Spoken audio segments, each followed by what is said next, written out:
Probably fascinated by steelhead because as a child I was fascinated by steelhead. I started out as a trout fisherman, but always living in steelhead country and reading and hearing about steelhead.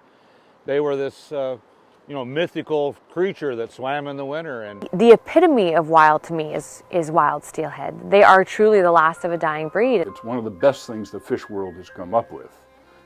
As a freshwater fish, for swimming speed, for leaping abilities, they're just really, really hard to beat. And I mean, they're sea-run rainbow trout.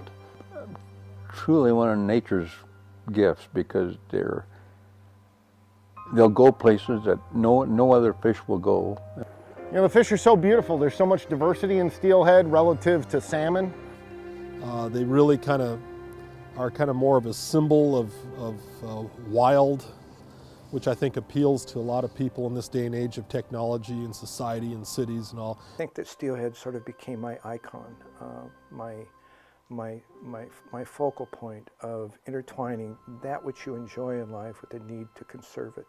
Well, without the wild fish, we're not going to have any fishery. In November 2012, I returned home to Washington State, back to the rainforests and the rivers of my youth, to meet an old friend I've had an on and off relationship with since childhood, Oncorhynchus micus, or nicknamed the Steelhead.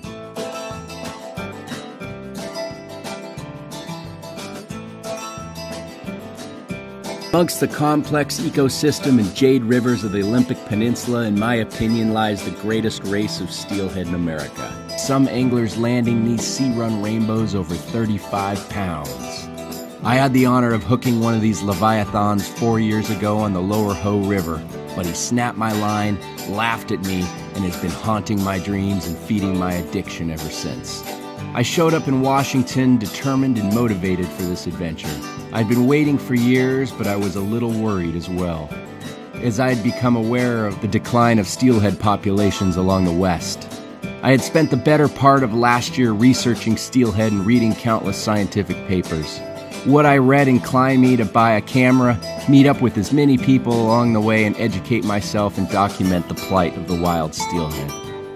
I had been enjoying good to great steelhead fishing in Northern California over the past 5 years, but could hardly wait to get back home to the River of the Giants. I had become obsessed with steelhead, going as far as returning to college to study fisheries biology. But nothing could prepare me for the next 4 months.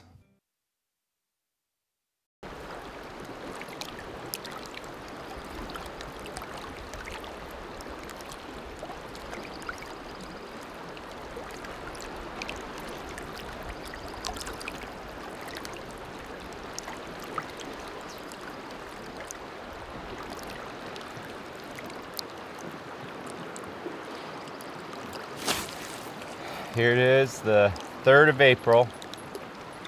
Been fishing since early November here on the Hoh River on the Olympic Peninsula, and still haven't caught a fish yet. I must have at least 40 days. I'll have to look on the calendar, but I have at least 40 days on the Hoh swinging flies, and got one on the Queets. But for the amount of fishing I've done this year, it's almost not even worth it anymore.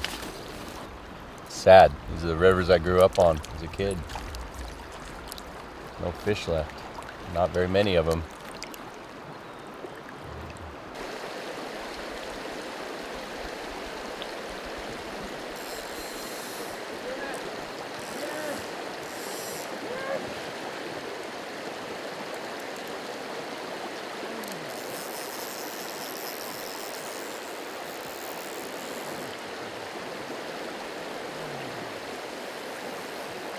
Just got a hookup back there, and I am thrilled. 2 weeks of hard work paid off. I obviously didn't land it, it came unpopped, but it's good to hear the reel scream. Know that there's at least one fish left around here. My name is Shane Anderson, and by now you're probably asking why I keep pursuing this fish of thousands of casts. I simply love the experience, the challenge, adventure, and exploration that take me deep into the natural world. and I begin to live in the now, completely focused. Each river experience opens up my senses that everyday life seems to keep locked up. Colors become more vibrant, sounds more acute, and smells crisp. When you enter the river, you become a part of the ecosystem, and the natural world opens up to you.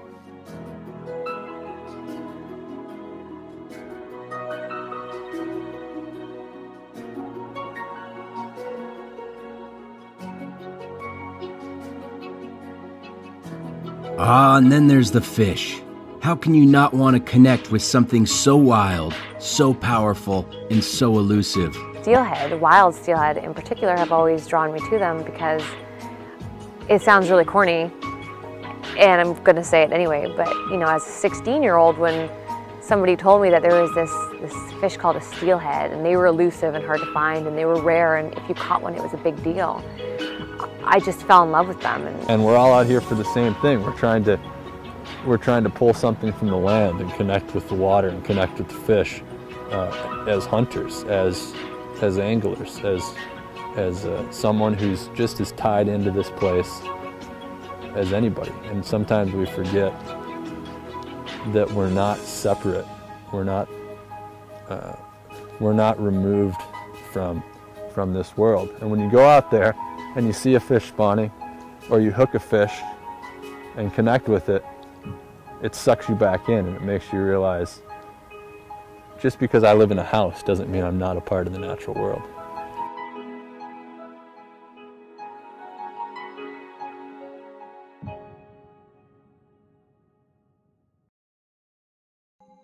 Buddhism does talk about, you know, as you probably will, being mindful, and I think that my mind most of the time when I'm working or around people, it's kind of racing, and you're always thinking critically. There's a lot of things that you need to do, and it provides a time to relax and get away and kind of get to know myself a little bit better. It's meditative to cast. A lot of science that shows that the more you move your fingers and your little arms around, that you get more serotonin flowing through your system. And so I suppose casting in some way is meditative, and feeling the power of the river as you wade out into it and as you fish your line through it. I think all those things kind of bring a level of awareness that we don't normally have on our day-to-day life. And then of course you get those times when you have a fish that's particularly exciting, it fights really hard, it's big, or it's something like that. And in those situations, you do lose yourself entirely. You're just in the moment of being a predator, and we're all kind of hunter-gatherers originally, so it's fun to lose yourself and feel like a predator again, feel that excitement. Like many of the other kindred spirits I'd met along the way, steelhead was much more than a game fish reserved for sport, or some competition that I had something to prove with how many fish I caught. This was personal. The steelhead and the experience that came along with it was more like a form of therapy for me, helping me cope with some hard times after a series of critical injuries ended my promising ski career. It gave me a new love, a new passion, and filled an empty hole in my heart from losing my identity in the mountains. And now once again I find myself at a crossroad, fearing the loss of an integral part of my life and losing my connection to the wild. We have lost some of this intuitive understanding about nature. Intuitions that directly connected us with nature. And as we know in hatchery fish, we know what domestication does. It eliminates some things. And I suspect that that's happened to us as well. But we have a big brain. And that can be an advantage. It can also be a disadvantage, depending how we use that big brain. We can use that big brain to further isolate ourselves from nature, or we can use that big brain to say, okay, we need to more reconnect ourselves again with nature.